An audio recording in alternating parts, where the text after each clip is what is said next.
announced a new model for addressing youth violence as a public health issue from our Office of Prevention, Intervention, and Opportunity for Youth and Young Adults. Now, Chief Dwayne Deskin will give you more specifics about the report and the various programs. What we say and what this report supports is that crime is a symptom of systematic inequities and disparities in our society. And it is a symptom. It is not the cause, it is the symptom that manifests itself because of those inequities and disparities. And the symptom of crime, especially for young people, can only be addressed through systemic changes.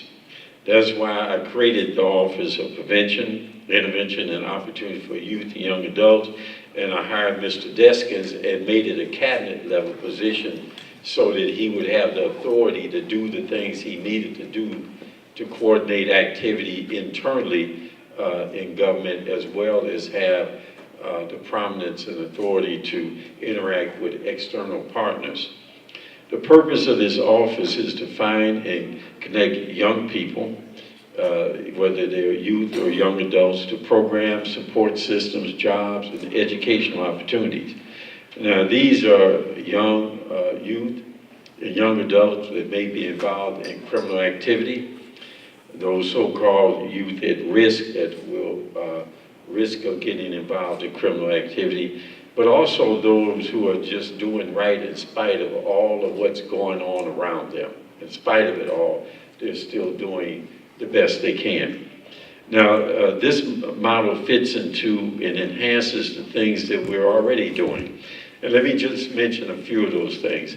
We are investing in education, whether it's our Pre-for-Cle program, preschool, our education reform, the Cleveland Plan, our Say Yes to Education, as we're competing to have that as part of our systematic approach of addressing the needs of young people in our community, not only them, but the family and community, and our Higher Education Compact, so that we can have a continuum of educational experience and make it as easy for our children to go through that process as we can make it.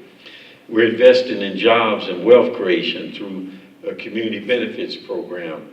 Our community benefits is around, that initiative is around when the city is involved in development activity, how do we carve out 20% of the work hours on construction to be with Clevelanders. We've been working with the unions and Max Hayes to create the only certified pre-apprenticeship program high school in the state of Ohio. And we're our neighborhood initiative, where we're investing $65 million in the most distressed areas of our city in order to, again, to create wealth and job opportunities and to rebuild neighborhoods in a way that really is sustainable.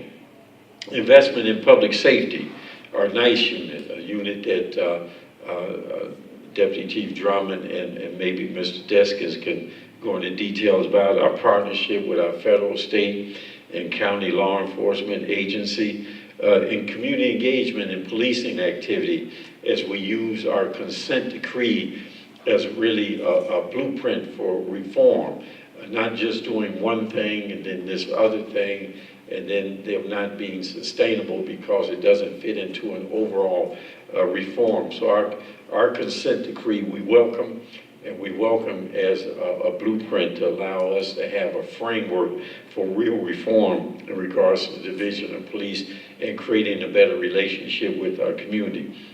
Investment in non-law enforcement safety activities, such as our Safe Route to Schools.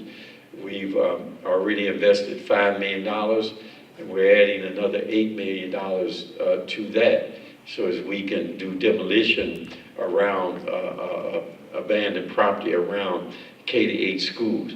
Now, all of these initiatives and others are essential for our success, but will not be sustainable if they stand alone. They'll only have a short lifespan if they stand alone.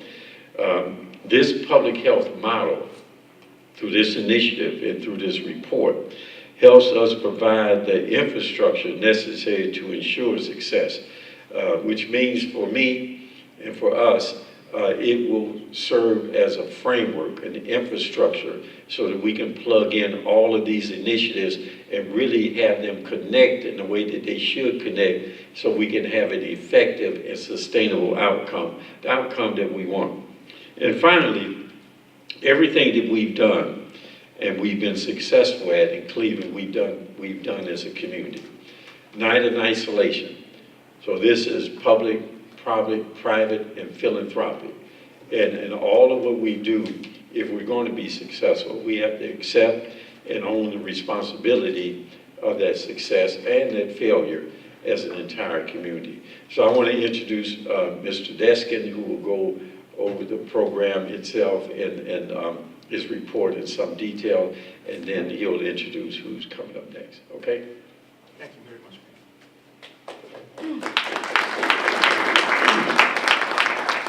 First of all, let me just thank Mayor Jackson and his entire administrative team, for several of whom are here today, including my assistant, Chiquita Bonner, for their generous support over the past 9 months. In January, Mayor Jackson installed me as the first chief of prevention, intervention, and opportunity for youth and young adults.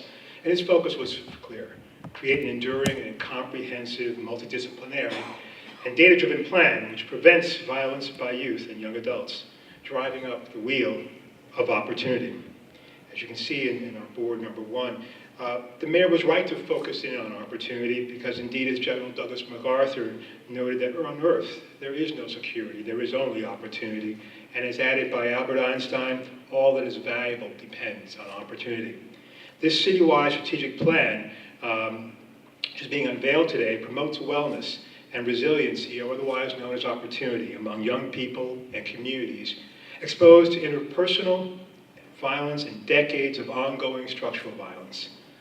Our communities and our youth and their parents and grandparents are victims of more than 6 decades of ongoing structural violence, economic and educational, political and social isolation, and disinvestment, racism, the loss of social capital on a historic level.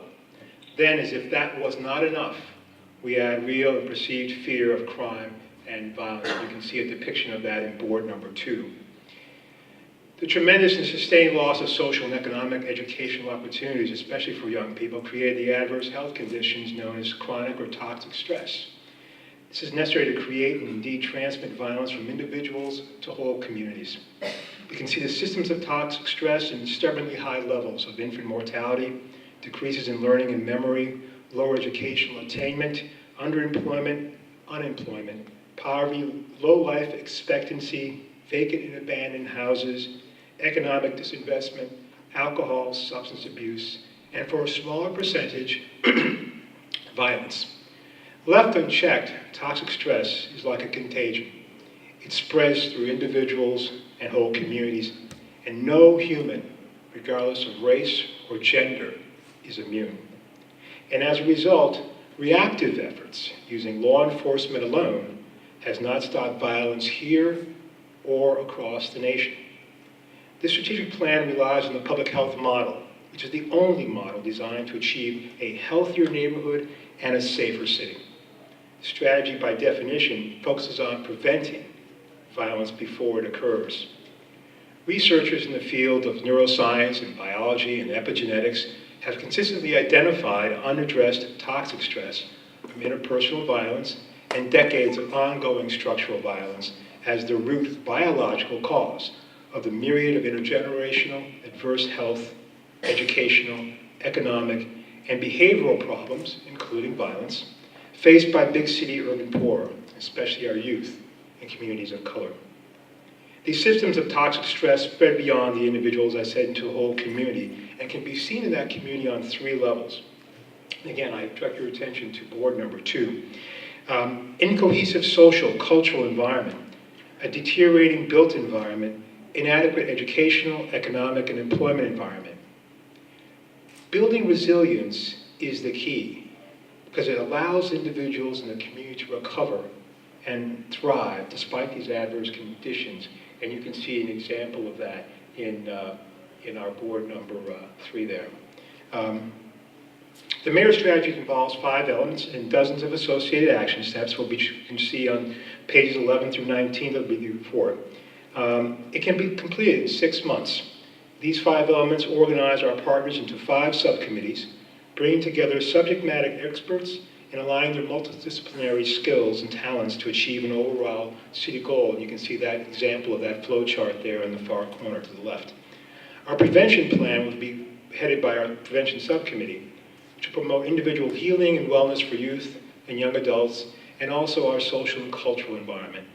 Our intervention plan through our subcommittee will promote healing and wellness in our physical built education, employment, and economic environment, along with the peacemakers and violent interrupters, promote healing and wellness, education, and employment for at-risk youth and those returning from incarceration. The law enforcement plan and the research and advocacy plan will both have separate subcommittees. I am pleased to report, as Mayor Jackson has said, that elements of this plan are well underway and have shown success. He's given you several examples, and let me just touch briefly on just a few more. Again, these are efforts designed to tackle structural violence affecting our built environment, social and community environment, economic and educational environment. These initiatives include, in addition to those mentioned by the mayor, our built environment, including street sweeping, pothole repair, waste collection, road and park and playground infrastructure repair, stopping illegal dumping, better inspections and demolitions of vacant and abandoned buildings, especially those near our safe routes to school. The mayor mentioned is $65 million in neighborhood and commercial and residential development and $500 million in capital improvements, as well as our educational improvements, which the mayor touched upon, which I won't repeat. And again, as Chief Drummond will talk about, our Cleveland Police Neighborhood Impact and Community Engagement Units, otherwise known as the NICE units. In June, Mayor Jackson announced sweeping youth programs, all of which were designed to promote individual healing and wellness for youth and young adults suffering from the effects of toxic stress, and you can see those on board number 5. We leveraged over $1.1 million from our community partners. 30,000 individual servings of fresh fruit were provided over the summer.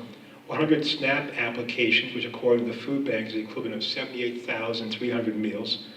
13,184 youth and young adults took advantage of extended recreation center hours at 8 recreation centers, which is the largest number we've ever had. 13,320 young adults took advantage of our ice cream truck through CPD, which was awarded just recently the Cleveland Magazine Best of Cleveland Award for 2017. 4,900 mentorship opportunities, and we provided 514 different options, from yoga to dance to theater to photography, and work experiences as well. We had well over 3,100 peacemaker contacts. There were 2,766 Cleveland youth were employed for YOU, which is a 40% increase over 2016, and the largest number in the history of YOU. 1,300 people attended the mayor's first job match week. Overall, nearly 50,000 people were reached this summer. Through these combined efforts addressing the root cause of violence in our community and in our youth, we saw measurable changes in violence for the better. And we hope that with your help we continue. Even those efforts are a far cry from declaring victory. What this shows is that collective efforts involving prevention, intervention, and opportunity can move the wheel of opportunity up and drive down violence. However, the mayor, as he said, cannot do this alone. This plan recognizes that, as we did with this highly successful Republican National Convention, preventing violence requires a collaborative and synchronized strategy among partners, including public, private, community, business, health, arts, culture, athletic, faith, law enforcement, and foundation leaders. I want to thank the dozens of people from these organizations, including those who are here today, and the dozens of people I meet every week for their generosity and wisdom and encouragement for the Mayor's Office of Prevention, Intervention, and Opportunity for Youth and Young Adults. It is your support that has culminated in the development of this strategic plan. I also especially want to thank Drs. Edwards Barksdale and Andrew Garner from the University Hospitals, and Dr. Jeffrey Claridge from Metro Health, Scott Frank from the Case Western Reserve School of Medicine, and of course Dr. Ellen Rome, who stands behind me to my left, from the Cleveland Clinic, for their enthusiastic support of the strategic plan and their generous advice in planning the dozens of new and outstanding summer programs. As I mentioned, the real work of implementing the strategic plan will come through the participation of our partners in executive, prevention, intervention, enforcement, and research and advocacy policy, which you see both illustrated on board number 1 and also on the final board on the other side. Our plans and efforts must be firmly grounded in evidence while remaining conscious of community perceptions and conditions. However, our policy goal is to reframe the public and political discussion regarding violence, as we did with opiates, from one that is inevitable to one that is preventable, from one that focuses on what has been done by community members on one day, that focuses on what has been done to them on a daily basis for several decades. We can implement these 5 elements of the strategy and associated action steps for the next 6 months. These action steps are not intended to, nor could they, be exhaustive of everything that could be done over time as circumstances change. Rather, these action steps demonstrate the level of intentionality and urgency needed to move from symptom relief to sustained, healthy, and safe neighborhoods. Thank you all very much. I'd like to introduce my friend and colleague, Dr. Ellen Rome from the Cleveland Clinic.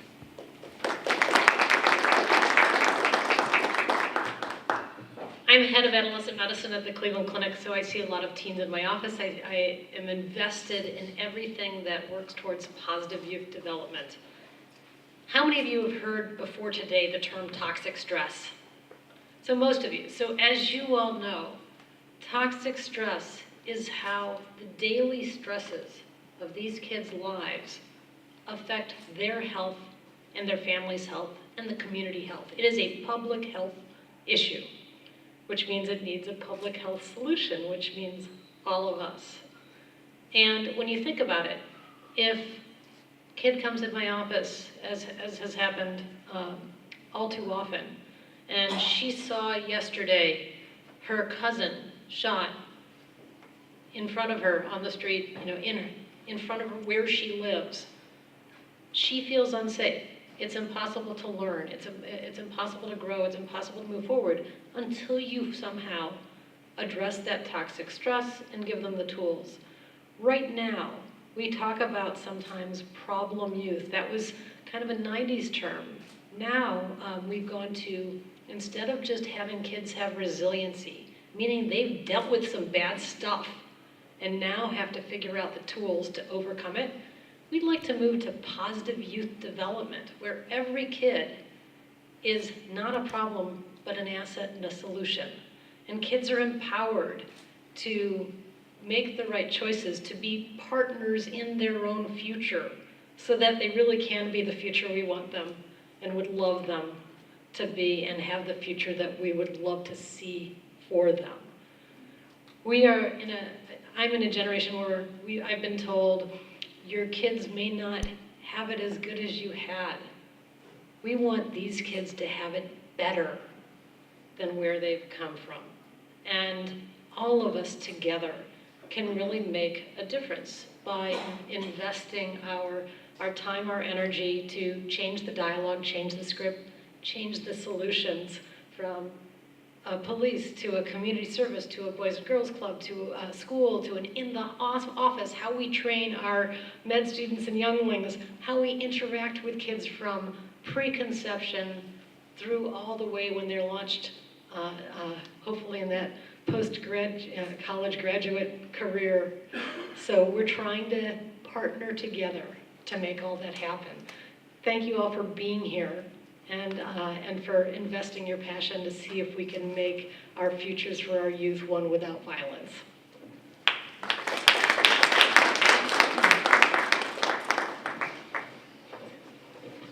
Hello, everyone. My name is Grady Stevenson. I am the Interim Director of the Department of Community Relations.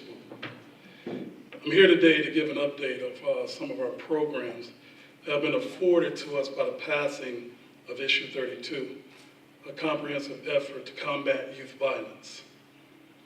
As you know, Peacemakers Alliance has been a longtime partner of the Department of Community Relations to combat youth violence, to intervene in neighborhoods disputes. And with the passing of Issue 32, it allows us to expand from the 12 members that we had, outreach workers that we had in Peacemakers Alliance to where we stand today with 20, allowing us to cover a greater area of the city of Cleveland. These outreach workers are professional at what they do. They know the community. They know the players in the community. They know what we call the bad actors, and they know the ones who are on the borderline of maybe doing something that they don't need to be involved in. And so it's important for us to have individuals on the street who can touch and know our community. You heard the mayor talk about this being a collective effort of all of ours. You heard Chief Deskins talk about the community that we need to help us in this effort. You heard the doctor talk about this being an effort where we need everybody involved. And so with Peacemakers Alliance and the relationships that they have in the communities and with the people in the community gives us a greater opportunity to reach people that may be unreachable for us, but are not for them. We have 6 individuals who compose our trauma response unit that will work in Metro Health and University Hospital. Trained individuals that know how to stop retaliatory conflict.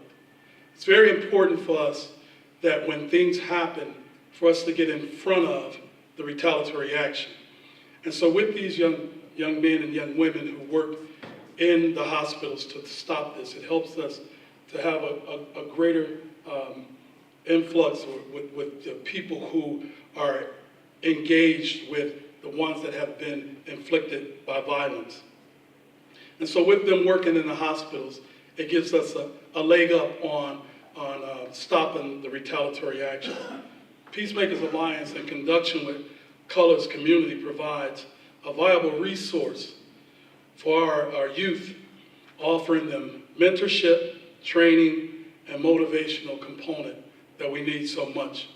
Colors works in CMHA properties to help us in those areas where the city of Cleveland so often forget about those individuals that are living in those properties. And so we have young men and young women who can go in and work with those individuals and help them in areas that they need help. Out of our office, we have a young man who has been very instrumental in helping in all areas of our community, Damian Calvert, who works with Peacemakers Alliance and Colors Community, keep them coordinated in their efforts to go out and reach these individuals and making sure that the information is getting into the hands of those of us who need it so that we can transfer that information to Chief Deskins, that it makes sure that they have the opportunities and are afforded the opportunities to be involved in different programs to help them so that they are not caught up in the things that are going on in their neighborhoods. We otherwise have been made, the components that have been made available through issue 32 is very important. And in the press conference in June of 2017, the mayor spoke on launching programs for females. I am very proud to say, as we stand here today, we have launched the United Girls program. This program, the purpose of the program is to positively impact the lives of young women and young girls in the city of Cleveland, to foster a commitment to young girls that will promote a positive self-image and a sense of hope, to teach young women and girls how to make knowledgeable life choices, to build unwavering self-confidence, to equip young people with life skills to build a solid and productive personal relationship, thus making each person a leader and an example for others in taking control of their lives. Now, I don't know how many of you know, but most of the conflict that we see in our neighborhoods, the majority of it stem from interpersonal relationships that one has with another. Most of the time, it's driven by conflicts of young ladies and young men who may have a difference of opinion because of a young lady. If we have young women in our community with self-confidence, that know who they are, know where they're going, and who they belong to, Our young women in our community should not be treated as paper plates, disposable. They should be treated as fine china, ones to be held on to, one to be cherished and nourished and brought up in an atmosphere that they know who they are and where they're going.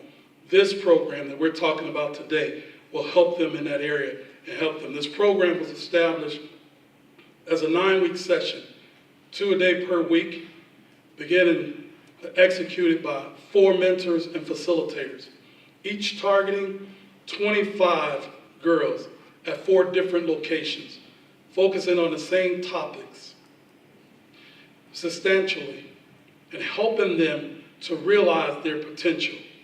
The first sessions are underway at juvenile detention centers, John Adams High School, East Technical High School, Zelma George Recreation Center, and Michael Zone Recreation Center. The topics are focused on loving self, body and mind care, building a life tools box, and many others.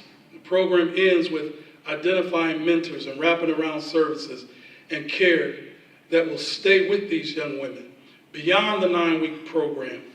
Finally, the City of Cleveland has internally invested in the lives of young people. The adversary commitment in place for monitors to provide guidance for these programs are very, very important to the success of everything that Chief Deskins has laid out for us. Impact 25 is a crucial program. Through Impact 25, it allows us to bring clergy from all over the city, providing a foundational pathway and guidance to our young people by implementing successful strategies to confront youth violence. It's very important that we involve clergy in what our efforts are in the city of Cleveland. Most people get their direction from an institution of spiritual and higher learning. These are just a few examples of the programs designed to prevent youth violence in the city of Cleveland. Our other services providers are American, Case Western Reserve Near Pier, Case Western Reserve University, Cleveland Public Theater, Cleveland Rape Crisis Center, Cornerstone of Hope, Empowered Cleveland Youth, Golden Ciphers, Karamu House, Kanumu Lighthouse Center, Mindfulness in Yoga, Union Miles Development, Western Reserve Land Conservancy, YLU, I Am Enterprises, Partnership for a Safer Cleveland, Higher Ground Consulting and Speaking. In closing, there's a saying, train up a child in the way that they should go. These programs allow us to train our young people in this way. Thanks to our mayor for his vision and allowing us to implement these programs, and to our citizens of the city of Cleveland for passing Issue 32, which allows us to work and do the work in the city that will help our young people, not just today, but for a lifetime. Thank you and God bless.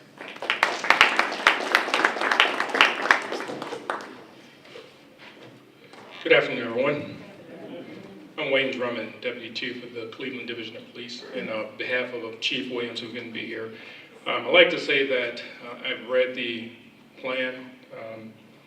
I believe the plan is an excellent and much needed comprehensive approach to address youth opportunities and violence prevention. It's important to note that policing is not the sole answer, and I think most of us know that. It's not the sole answer to the challenges facing American cities today. The role of the Cleveland Division of Police in the implementation of this thorough strategy is to provide law enforcement, crime prevention, intervention, and youth opportunities. A community cannot prosper without safety, cannot grow without opportunities. First, let me talk about opportunities for our youth. And one might think that coming from the Division of Police, that's kind of odd, opportunities for youth. I think when one thinks about Cleveland Division of Police, or police in general, you think about coming in as strictly enforcement. You're coming in, writing citations, arresting folks, taking them to jail and so forth, and that's something that we do and so forth. But also, it's about opportunities with the Cleveland Division of Police. What we like to do is we're trying to recruit qualified candidates for the Division of Police, and not only the Division of Police, but also EMS and fire as well. I encourage those qualified candidates or individuals to contact our recruitment unit, and I do have a telephone number, so please take this down for those that you know who are looking for a job. There's a great opportunity here with the City of Cleveland through the 3 divisions I just mentioned, and that telephone number is 216-623-5233. I'm going to repeat that number again, 216-623-5233, and that's for the Public Safety Recruitment Unit. Secondly, the strategy requires enforcement and prevention. To this end, the Division of Police have created the Neighborhood Impact Community Engagement Unit, or NICE for short. We've heard that term several times. It's called a NICE unit, and with the mayor's approval and conferring with the mayor in his office, we implemented this earlier this year. The unit currently has 2 sergeants, 20 officers, and 1 lieutenant. Since the inception of the unit, in the early part of this year, the unit has confiscated over 55 handguns and has made over 105 felony arrests for crimes such as felonious assault with a gun, aggravated robberies with a gun, and other violent felonies. The NICE unit continues to engage the community in a variety of ways. And again, it's not all about just coming down and arresting, issuing citations, and so forth. A part of the concept behind the NICE unit is community engagement. So to that end, the NICE unit, they're involved in regular bike patrols, and most recently, the NICE unit and other officers within the Division of Police that were in the bike unit actually participated in the event that Angela Bennett, she's in the audience, she didn't know I was going to mention her name, with her partnership, we were involved in it's called a Ride to Achieve with youths from the Cleveland Municipal School District. During the ride, officers had the opportunity to engage not only with the youth, they also engaged in meaningful conversations with the adults who participated in the event. NICE also partnered with the juvenile court system in what is called Operation Nightlight. Again, that's Operation Nightlight. It's a program wherein officers and juvenile probation officers check in on and engage young citizens who have been placed on house arrest through the juvenile judicial system. Operation Nightlight gives officers a chance to meet and talk with these kids with the hopes of fostering relationships that go beyond enforcement engagement. Once a NICE unit is completely staffed, NICE will have approximately 60 officers, including the supervisors, 1 captain, 2 lieutenants, a commander, and again, 60 officers, which include detectives and so forth. So it's a very comprehensive plan, and we're fully in support of what Chief Deskins and others have put together. So thank you.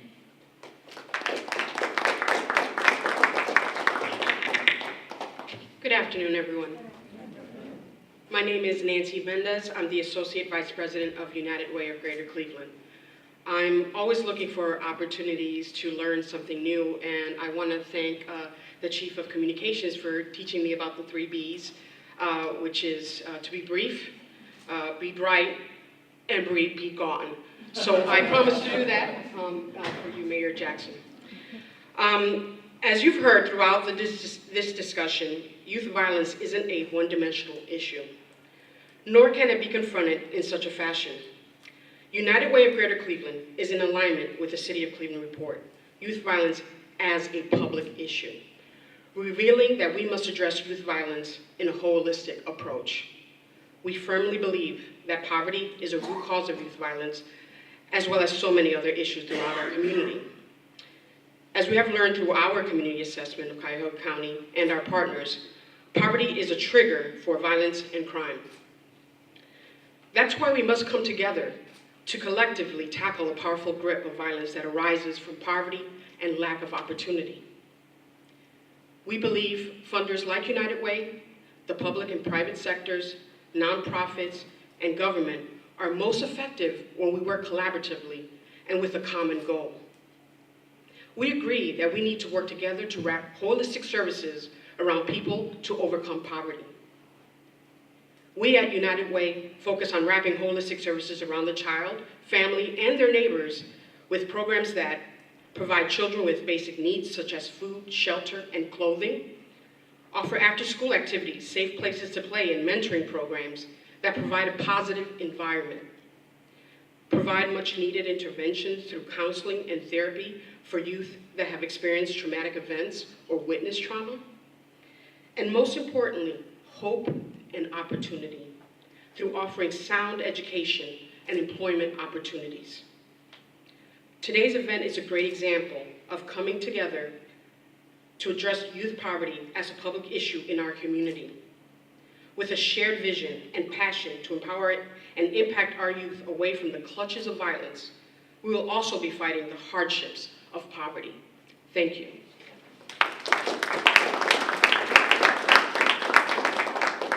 Any questions?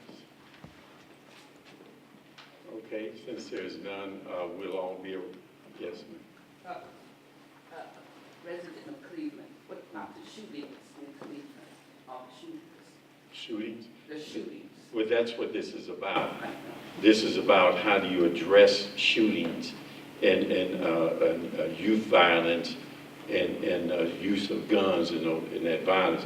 And we deal with it with the police by going out doing law enforcement, but we also know that we have to deal with it in other ways to support the person who is actually committing a crime, whether it's through education, jobs, social services, and things like that.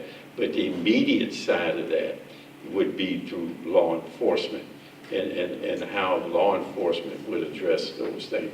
The deputy chief can tell you about some of the things he's doing, not only the NICE unit, but the partnership we have with alcohol, tobacco, and firearms, and going out, finding people who should not have guns, arresting them, taking the guns. So the deputy chief can give you some explanation on that, okay? Yes, ma'am. As the mayor stated, we have various partnerships. The NICE unit is just one of the many components that we have to deal with the violence that's taking place, the gun violence. So what we have are partnerships with the ATF, Alcohol, Tobacco, and Firearms, also the FBI. The ATF has committed agents that work specifically with not only our gang impact unit, but also our narcotics unit, as well as several of our units within our respective district operations. And what they do is they target areas or hotspot areas where we have gun violence primarily, and they target individuals they believe through their training they may be carrying illegal firearms. That's a key thing that's there that I said, carrying illegal firearms or those that shouldn't have firearms. So they target those individuals and they remove them from our streets. We work with our FBI and ATF partners because with them, we're talking about using the federal statutes and so forth. And with the federal statutes, when they're prosecuted, if they're convicted and prosecuted, they're actually removed from our communities much longer. So that's one of the reasons why we work with them. And again, they have the expertise in certain aspects with our officers. We have a training for our officers in our community services unit, as well as our NICE unit, our gang impact unit, as well as our narcotics unit, where they can identify the characteristics of individuals who are actually holding or carrying illegal firearms. So we have we have these initiatives that pretty much each week we put our officers out on again into our respective districts and into the hot spots where we identify again individuals who are carrying illegal guns or who perpetrate a crime with a gun. We concentrate on those individuals again so we can remove them from the street. So we have multiple facets, multiple units. They're involved in hitting the hot spots, identifying individuals who are wanted as well, and removing them from the street. Hi, just wondering if you can elaborate a little more about future programming and opportunities for our youth in Cleveland. through this initiative, treating it as a healthcare model? Is that what you're talking about? Yes. Well, I'll let Mr. Deskin explain. Thank you very much, Mayor. Yes, I expect that you see this whole process begin to unfold. You're going to see many more opportunities. We're going to be able to get more resources from our community partners. We're going to try and make this a sustainable effort. And I guess why we showed you the charts over there. We did a lot this summer with very little resources. My sense is that we're going to need a few more to try and address the level of need that you heard Ms. Mendez talk about. But I think that the most important thing is what the mayor said, and that is if we can all collaborate and synchronize our efforts, I think you're going to see a lot more resources going to a lot more young people that help drive that wheel of opportunity up and drive down violence, because there's many more places in this society where there are guns, but there's little violence. And those places are where there is a lot more opportunity, and our kids deserve exactly the same thing. And again, I apologize, we didn't read the whole report. It's a good report. I hope you will take a look at it after the press briefing. If I wanted to add to that, to be more specific, there are things that we're doing that are outside of the report, like the education reform program, the Say Yes for Education, the Higher Education Compact, community benefits that is more associated with jobs and contracting opportunities for wealth creation, those kinds of things. But this is about how do you expose young people to alternatives.